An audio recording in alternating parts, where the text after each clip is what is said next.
Bell icon दाबायला विसरू नका। निर्भीड आणि निष्पक्ष रंगतारा न्यूज।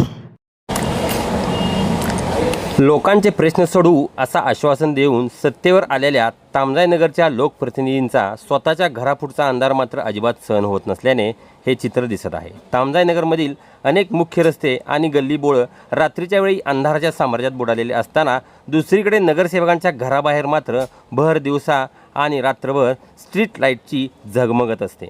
संतापजनक वास्तव्य समोर आले आहे।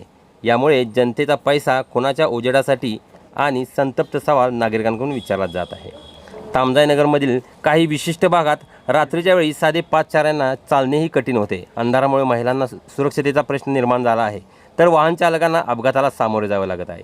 अनेक वेळा तक्रारी करूनही महापालिकेचे विद्युत विभाग याकडे डोळेझोक करत आहेत, परंतु आश्चर्याची गोष्ट म्हणजे याच प्रभागातील नगरसेवकांच्या घराच्या समोर किंवा कार्यालयाबाहेर असणारे दिवे कधीच विझत नाहीत। रात्री सोडा, भर दिवसा दुपारी 12 वाजताही हे दिवे चालूच असतात। सामान्यांच्या घरासमोरचा दिवा बंद पडला तर आठवडाभर दुरुस्त होत नाही। मग नगरसेवकांच्या दारातही ही 24 तास दिवाळी साजरी करण्यासाठी महापालिकेकडे विशेष निधी आहे का, अशी खोचक चर्चा आता चौकात रंगू लागलेली आहे। त्याचा हा रंगताराने घेतलेला एक वृत्तांत।